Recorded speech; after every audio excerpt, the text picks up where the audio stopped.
The Verano Bridge collapse of 2089 had killed 340 people, and in the 70 years since, no one had found a satisfying explanation for why. That was why the Temporal Forensics Division had sent Dr. Yusuf Adeyemi. The TFD's mandate was narrow and precise. When conventional forensic investigation reached the limit of what physical evidence could establish, a temporal forensic deployment could be placed at a sensory recorder at any point in the past within a 200-year window. The recorder observed. It did not interact, it could not be detected, could not alter anything, could not reach through the glass of time to move so much as a grain of dust. It watched, and it recorded, and it came home, and Yusuf spent his days watching the recordings and writing the reports that told the living what had actually happened to the dead. He was good at this. He was thorough, and he was patient, and he had, over 22 years, closed 67 cases that had defeated every other method of investigation. Fires, structural failures, industrial accidents, the past gave up its secrets readily to someone willing to sit with the recordings long enough. He expected the Verano case to take 2 weeks. He placed the recorder at the North Tower of the bridge at 6:47 a.m. on March 3, 2089, 4 hours before the collapse, and began watching. The structural failure, when it came, was not a failure. He watched the recording 4 times before he allowed himself to accept what he was seeing. The sequence was wrong. Fatigue fractures propagated from the outside in.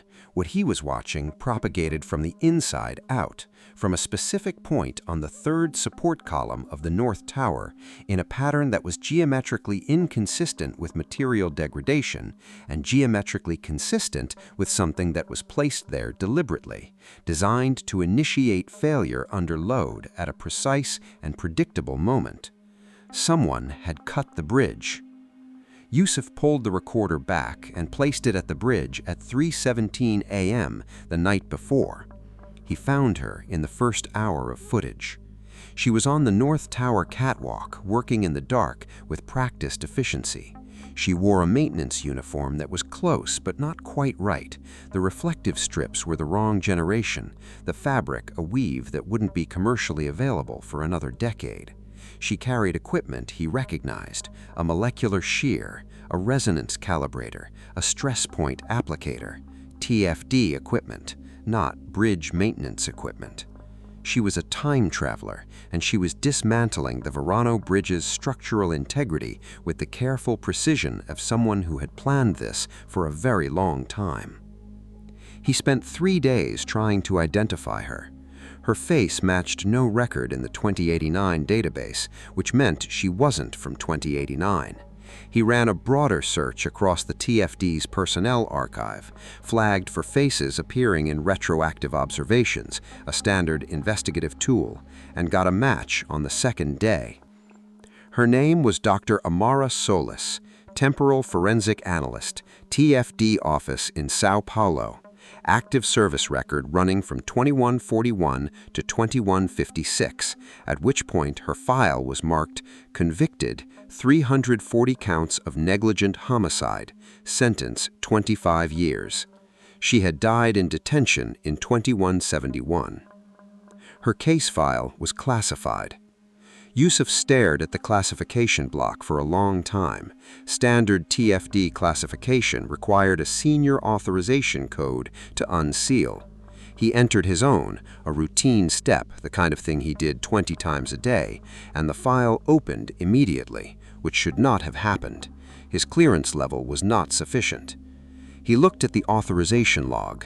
The file had been pre-unlocked 22 years ago by an authorization code that was his, registered to an agent number that was his, but time-stamped from 2178, 40 years in the future. A future version of himself had already been here, had already unsealed this file, had left it open for the version of himself sitting here, now, 22 years earlier in his own timeline, who had just found it. He read the file. Dr. Amara Solis had spent 11 years running simulations. The Verano Bridge, the file explained, had not merely been a bridge. Completed in 2089, it was the first fixed crossing of the Verano Strait, and its existence had catalyzed the rapid commercial development of the Verano Corridor, a 2,000-kilometer belt of resource-rich territory that had been economically inaccessible for a century. The development that followed was rapid and largely unregulated, and the resource disputes it generated were initially minor, and then, through a specific and well-documented chain of political escalation, catastrophically not.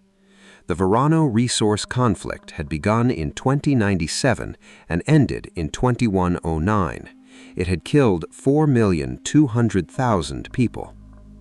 Dr. Solis had run the causal simulations across 63 separate timeline models.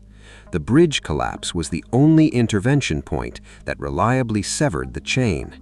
Every other approach, regulatory intervention, political mediation, earlier resource agreements, failed in the majority of models. The collapse worked in 59 of 63. She acted alone and without authorization. She had placed no safeguards, requested no oversight, told no one. She went back, did what the simulations told her to do, and returned to 2156 to face the consequences. The consequences were 340 counts of murder, later reduced to negligent homicide on a technicality of temporal law. The evidence of what she had prevented was classified by the TFD on the grounds that making it public would compromise ongoing temporal investigations. It was therefore inadmissible in her defense. She had been convicted on the forensic evidence alone, which was comprehensive and accurate, and she had not contested it. The file contained one document in her own hand, a 3-paragraph statement submitted at sentencing, which she had asked to be placed in the record. I knew someone would eventually find the real cause. Temporal forensics always does. I want that person to understand that I ran the numbers until I was certain. I want them to understand that I accepted the legal consequences as the cost of the intervention, and that I do not ask for exoneration. I ask only that whoever reads this considers carefully what they do with it. The case being closed is not the same as the truth being hidden. The truth is in this file. I leave the rest to the judgment of whoever finds it. Yusuf sat with the file for a long time. His forensic report would be the official record. He had an obligation to that record. 22 years of practice, 67 closed cases, a professional commitment to the principle that the dead deserved accurate accounts of what had happened to them. 340 people had gone off a bridge on a Tuesday morning in 2089, and they deserved the truth. He also had the simulation files, 63 models meticulously constructed, peer-reviewed internally by Dr. Solis across a decade of work. 59 of 63 showed the same outcome. The math did not care about his professional commitments. He thought about what happened if he filed the report accurately. The case would reopen. The classified file would surface in discovery. The TFD would be forced to account for it publicly. The public accounting would produce pressure. The pressure would produce a commission. The commission would produce a recommendation. Someone eventually would rebuild the bridge properly because that was what commissions did. And the development of the Verano corridor would proceed because that was what development did. And the resource disputes would follow because that was what resources did. 4,200,000 people, give or take the margin of error in 63 simulations.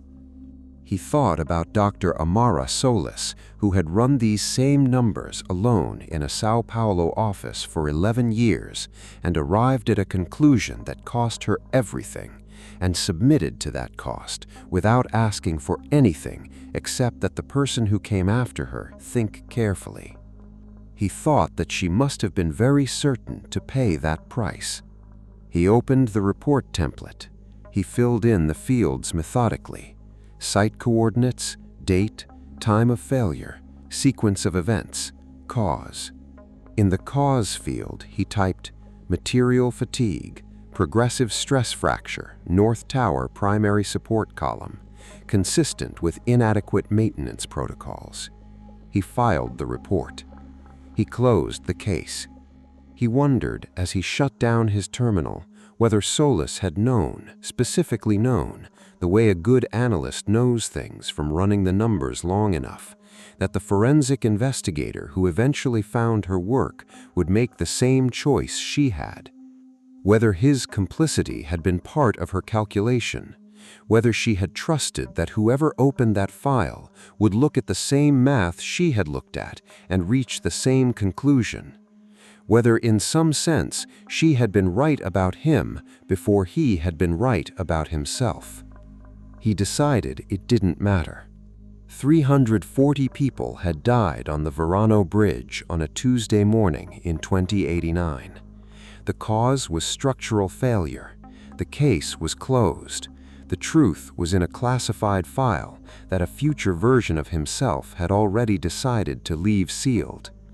He supposed he would get to that decision in 40 years. He didn't expect it would be difficult.